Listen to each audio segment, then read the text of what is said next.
itu akhirnya ternyata kita bisa rekaman di rumah pakai lemari yang ada di rumah, terus kita pakai bed cover, pakai selimut, ada 4 selimut, kanan, kiri, belakang, atas. Akhirnya terciptalah lagu Laleng Dia. Yura, look at you now gitu, dengan Yura yang sekarang udah ada di titik hari ini. Emang Yura tuh masih sering ngerasa alias insecure gitu ya? Terus aku di TikTok bikin duet sama teman-teman yang lainnya, Kadian juga, yuk kita duet juga dong. Wah, ya ayo dong.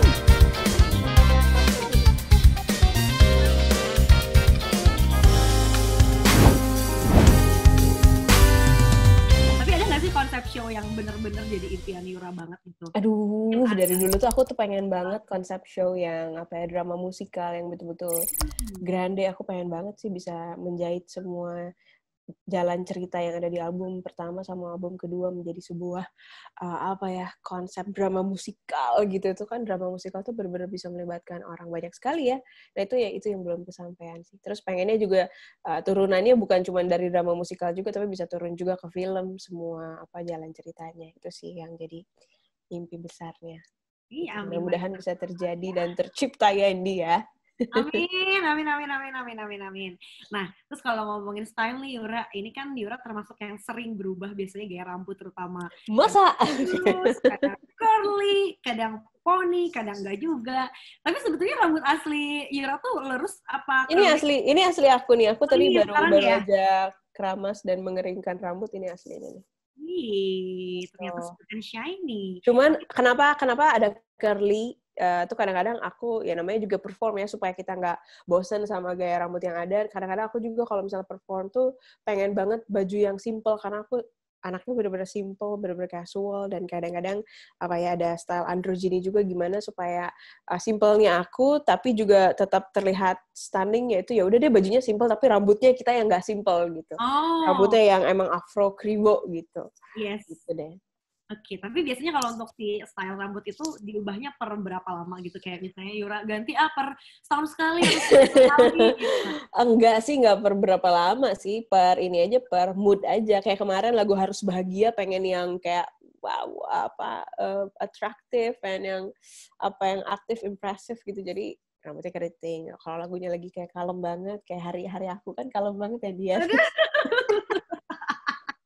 Buat lo yang tahu gue kayak nggak mungkin gue kalem gitu kan, terus gue rambutnya lurus gitu. Cuman kalau misalnya lagi ada kayak pengen ada statement statement fashion yang beda, atau look atau bentuk beat yang beda, bisa keriting, macam-macam sih. Oke, jadi nggak yang kayak tiap beberapa tertentu atau tiap show atau tiap single baru nggak juga ya?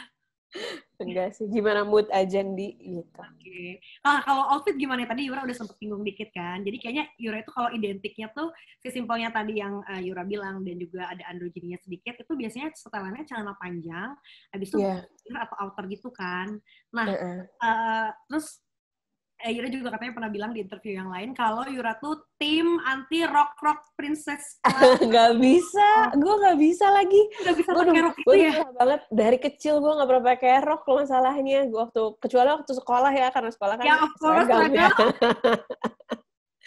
Sisanya lo tahu kan, kalau gue manggung tuh gue nggak bisa diem, gue loncat sana loncat sini, gue bisa kayak turun naik apa segala macam, aktif banget gue kalau di atas panggung. Jadi kenapa memilih celana sebenarnya yang bikin gue nyaman aja, dan gue emang nggak biasa pakai rok. Gue aneh aja rasanya kalau manggung pakai rok tuh kayak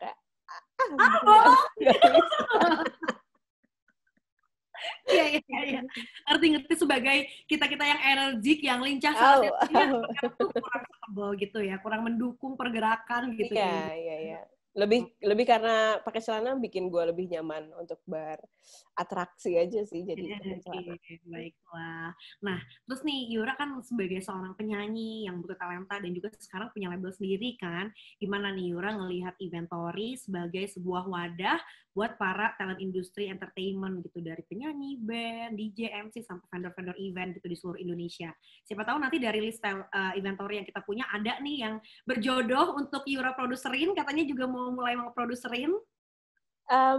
Ini juga satu movement yang baru aku denger juga sebenarnya, Inventory ya, ini juga baru ada ya. Jadi seru sih ngedengernya, dan memudahkan juga ya untuk siapapun pekerja musik di industri seni, karena kan industri musik tuh begitu luas ya, bukan hanya performernya aja, tapi orang-orang di belakang panggungnya juga begitu banyak yang butuh-butuh vendor juga kan. Jadi kayaknya dengan ada inventory ini malah jadi memudahkan siapapun dimanapun saat ingin membuat sebuah event. Nah, ini kayak bisa ngebantu siapapun yang ingin bikin event. Oke, thank you. Dan by the way, Yura kapan tuh untuk produsen orang lain katanya udah ada ide untuk pengen jadi produser juga gitu? Iya, ada juga yang sudah diproduseri, lagunya udah jadi, insya Allah akan rilis bulan depan sih. Wih, siapakah penyanyinya? Dinantikan sebentar lagi, aku nggak sabar. Aku ingin menyebut namanya, cuman biar kejutan deh bulan September ini. Dan dari kemarin juga nggak teaser, nggak story gitu, nggak apa ya? Belum nanti ya. Semuanya udah ready. Semuanya lagunya, music videonya segala macam. Konsepnya udah jadi, tinggal bam gitu. Oh, baiklah, kita tunggu nanti ya. Pasti karena Yura akan nge-blast juga dong tentunya ya. Tentunya. Oke. Nah, Yura juga nih, kalau misalnya ngomongin soal cerita-cerita Yura yang cari tahu di interview yang lain gitu, Yura ini kan termasuk penyanyi yang cukup concern sama mental health. Apalagi kan Yura udah sempat tuh cerita di mana-mana tentang masa kecilnya yang ternyata punya pengaruh tuh sama cara Yura bernyanyi kan waktu yang kejadian kakak masih kecil teriak, Boris gitu. Itu tuh ini denger di podcast lah, denger di mana lah, pokoknya Yura sempat cerita banyak kan tentang itu.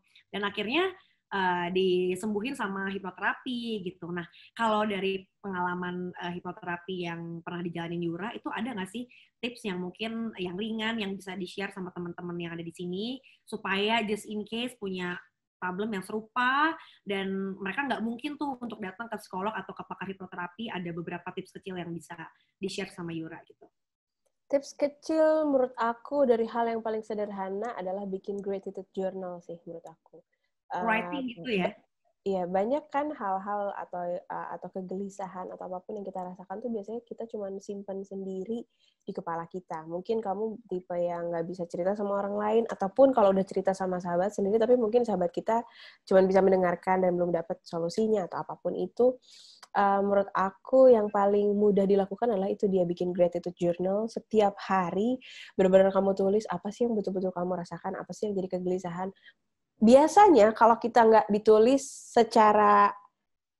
tuh biasanya kayak masalahnya kayak gede banget gitu, kayak permasalahannya kayak besar banget dan kamu nggak tahu ini mesti kemana arahnya. Tapi kalau udah ditulis, nulisnya juga nggak usah yang pakai mikir kata-katanya harus bagus atau kata-katanya harus tertata, enggak, keluarin sekeluar-keluarnya kayak mau ngomong.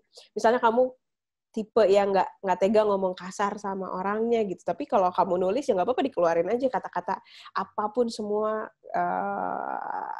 yang ada berkecimpung di kepala kamu tulis.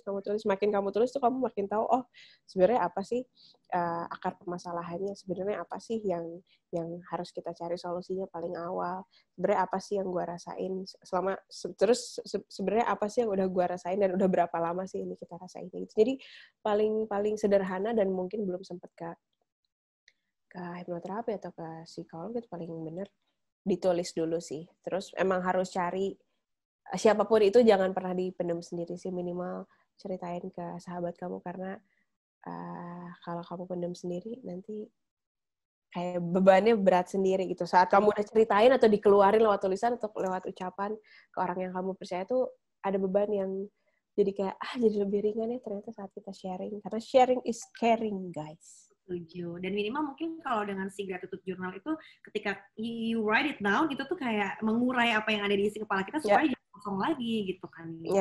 Nah, terus kalau misalnya case-nya, siapa tahu mungkin ada orang di luar sana yang ternyata dari segi finansial udah mampu nih misalnya untuk ke pakar hipnoterapi atau semacamnya, tapi banyak yang belum siap secara mental untuk tahu masalah yang sebenarnya terjadi gitu, Yur. Apa tips dari Yura nih supaya mereka mau ngebuka diri dan ngeberaniin diri untuk cari akar masalahnya kepada pakar yang emang ahli gitu?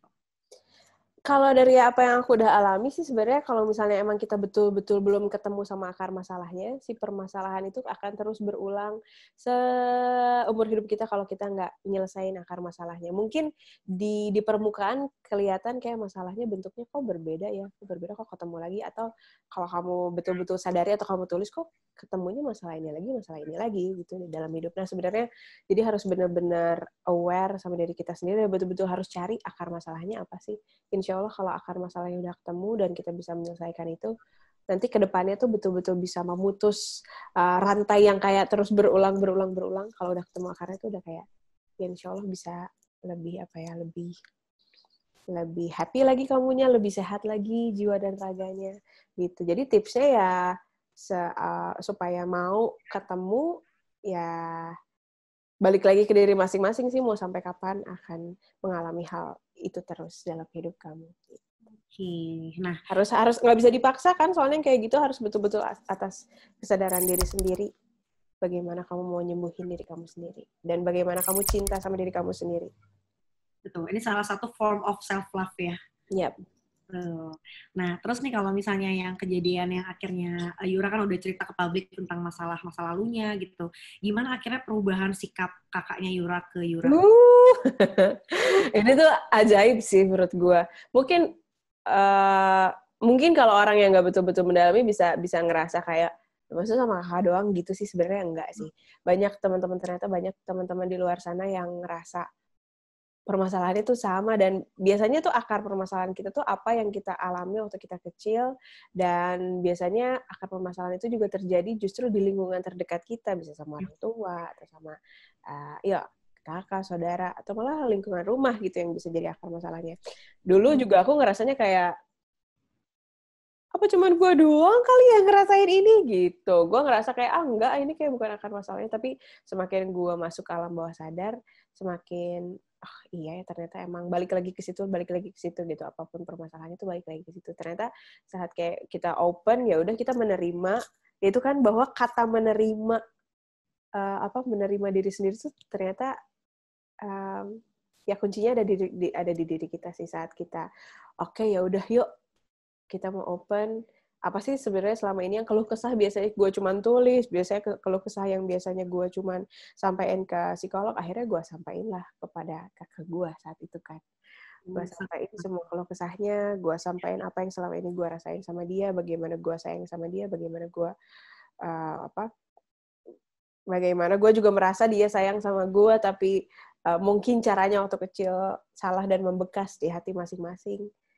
Gue cari caranya gimana ya caranya supaya aman. Gue kalau ngomong berdua pasti awkward banget sih. Jadi cara yang menurut gue paling bisa mendukung gue adalah di atas panggung. Akhirnya gue ngomong. Iya, itu pas lagi. Ya Allah. Itu coba nyanyinya itu kan bikin konser sendiri ya. Jadi utamanya bikin konser tuh bukan untuk pertunjukan, oke, tapi utamanya untuk diri gue sendiri adalah untuk bisa gue menyampaikan itu ke kakak gue, karena ternyata tidak semudah itu saat itu untuk gue. Tapi ternyata saat kayak udah keluar segala sesuatunya, semua unek-uneknya dan perasaan sayangnya, ternyata pun dia juga ngerasain hal yang sama, dan akhirnya hubungan kita setelah hari itu jauh lebih baik dan jauh lebih terbuka sih. Ternyata ya saat kita membuka diri, membuka hati, semuanya bisa jadi jauh lebih baik. Jauh banget. Kalau dulu tuh kita kayak ngobrol sebulan bisa cuman sekali dan cuma 5 menit gitu. Kalau sekarang tuh kita ngobrol bisa panjang banget. Ya ampun. Dan itu jadi benar-benar ya pas kejadian Yura ngungkapin semuanya live on stage itu ya saat itu gitu nggak ada adegan di brief dulu ya. Pokoknya wah, mana kalau dia ke atas panggung pakai celana pendek kira-kira. dia nggak tahu gue akan ngomong kayak gitu. Cuman gue emang bilang sama dia kalau gue pengen banget nyanyiin lagu masa kecil kita di atas panggung gue gitu. Maksudnya kan konser yang gue bikin kan. Ya nggak mau kata dia gitu. Nyanyi yuk duet, kakak main piano, aku nyanyi. Ya udah deh, ayo gitu. Dia juga nggak siap-siap apa-apa, pakai ke atas panggung pakai celana pendek, celana olahraga, orang kita mau manggung, dia tetap kita olahraga gitu kan. Terus akhirnya ya gue sampein, dia juga kaget sih. Itu sekeluarga gue nangis sih, karena tahu kisahnya gue dari kecil ya, sama kakak gue dari kecil. Bukan cuma keluarga gue, kayaknya satu hall semua nangis sih, karena ternyata awalnya gue ngerasa emang kayak gue doang gitu yang ngerasa gitu. Ternyata saat gue sharing, gue open, semuanya punya masa lalu yang hampir sama sebenarnya sih. Cuman bentuknya aja yang beda-beda. Masa kecil, trauma masa kecil, semua orang pasti punya. Bentuknya aja yang beda-beda. Setuju. Trauma masa kecil berarti ya. Nah, tadi ngomongin soal keluarga, ini kan Yura tuh lahir dari keluarga yang bisa dibilang mencintai seni. Keluarga besar Yura juga kayaknya kelihatannya kompak, terus asik seru-seru gitu. Terbukti kan mereka tuh mau bikin video koreo hulala loh, dari kakek sampai cucu. Dan itu tuh gimana ya proses bikinnya kemarin gitu? Jadi emang keluarga aku tuh memang unik ya. Terus yang minta buat bikin video itu sebenarnya papaku, bukan aku yang pengen gitu. Jadi kalau misalnya lo ngikutin setiap lebaran tuh kita kan emang punya tradisi ngumpul keluarga besar, terus kita nyanyi. Kalau tahun kemarin tuh kita bikin dance BTS lagu Oh Mama, oh Mama. Itu tahun lalu tuh, itu juga sekeluarga sama kakekku juga, sama semua sepupuku. Nah kalau yang tahun ini, lo tau kan kemarin waktu Idul Fitri tuh kita nggak bisa kemana-mana kan, Di? Ya. Aja kan. Itu adalah lebaranku tersedih, kayaknya untuk semua orang juga tersedih ya, karena gue lebaran bener-bener sendiri, menghabiskan waktu hanya dengan Nintendo Switch. Nggak ketemu Main keluarga. game ya.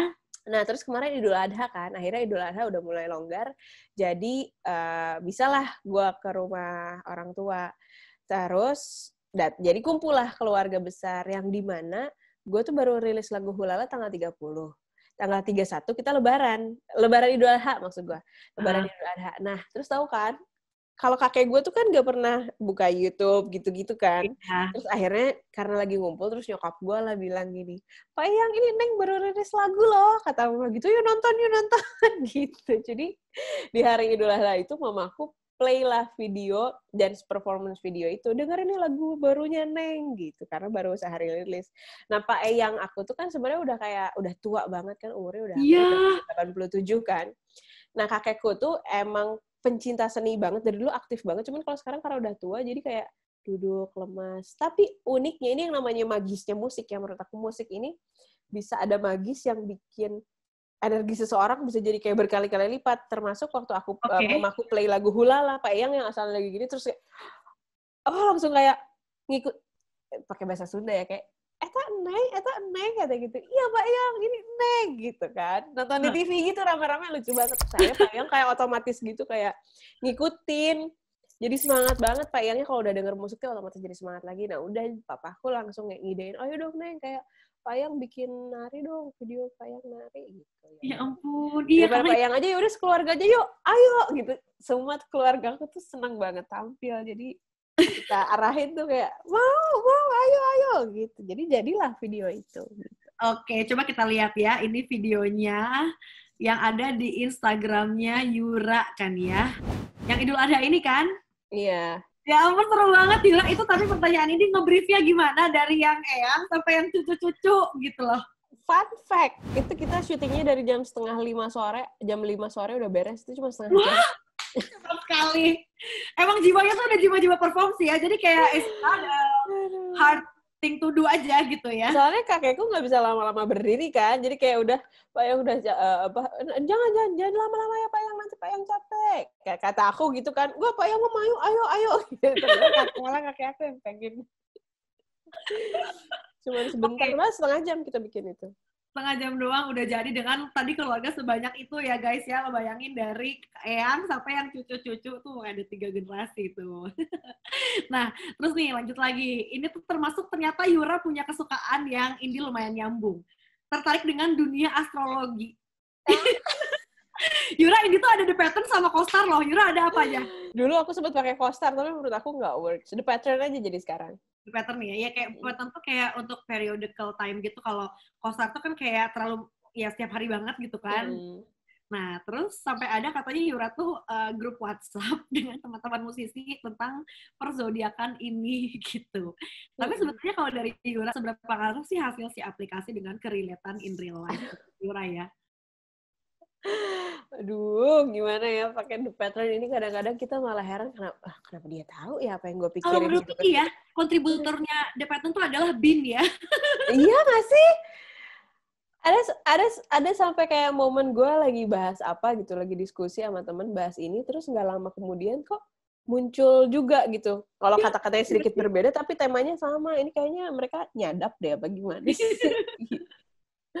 Cuman aku lebih kayak buat fun aja sih sebenarnya The Pattern ini, walaupun kadang-kadang bener juga ya gitu. Kadang-kadang kan kalau The Pattern kan kita bisa tahu ini si orang ini moodnya. Kalau misalnya gue ketemu Indi, gue Indi tuh gimana sih? Ini hari ini lagi ngerasain apa sih? Ini sebenarnya pengen diperlakukan seperti apa sih? Gitu kan bisa kita cek di The Pattern sebenarnya. Iya. Seru aja sih. Seru tahu. Walaupun nggak jadi patokan hidup gue juga, enggak sih. Cuma kayak seru-seruan aja. Cuma kayak pas pertama kali download tuh kayak I thought it was just another general reading, tapi pas ditanya, pas dibaca enggak, ini mah spesifik gitu kan, jadi kayak ada. Ya spesifik gitu kan, infonya tuh betul-betul detail. Iya. The Pattern tuh ya ampun. Detail banget gitu ya. Nah tapi pernah nggak Yura kejadian gitu pas taunya ngobrol sama orang tentang zodiak, tapi orang itu terus nggak into zodiak dan akhirnya jadi awkward gitu? Karena itu bisa kayak jadi nyambung banget atau bisa jadi kayak enggak sih gue nggak zodiak. Gue tuh bukan tipe orang yang bakal open duluan soal zodiak sih sebenarnya. Jadi kalau misalnya dia duluan yang bahas soal zodiak, ayo kita bahas zodiak. Kalau misalnya enggak, gue nggak bahas. Tapi ada momen juga kalau misalnya kita lagi di grup gitu ya, lagi di grup makan gitu kan. Misalnya dari 5 orang ada 2 orang yang nggak bahas zodiak, tapi yang 3 orang zodiak. Akhirnya yang 2 orang ini bisa kita ikutan. Jadi malah mereka tertarik juga saat kita ceritain tentang zodiak. Gitu. Malah kayak misalnya Scorpio kayak atau dia Capricorn. Kalau gue apa nih? Gue Capricorn suka gitu kan? Gitu, kayak pengen di-reading lah jadinya. Gitu. Malah jadi seru malah. Iya. Oke deh kalau gitu Yura, sekarang kita mau jawabin pertanyaan dari netizen ya. Kalau misalnya gue matiin TV tuh adalah waktunya semua orang ngelihat gue di TV manapun yang ada di seluruh dunia. Jadi gue suka kayak nyanyi di depan TV, gue ngaca depan TV, berarti ini gue lagi disiarkan di seluruh dunia nih. Karena waktu itu gue sakit, yang dimana gue nggak bisa keluar rumah dan nggak boleh berlari, pokoknya jantung gue waktu itu kayak nggak boleh capek lah gitu. Jadi akhirnya itu gue gagal lah jadi petenis internasional waktu itu. Jadi kayak gue cuma jadi kayak, gue udah hari-hari nyanyi. Jadi kalian aja yang nyanyi, kalian yang karaokean, gue yang kayak jadi tim horenya. Ya, oke. Gitu.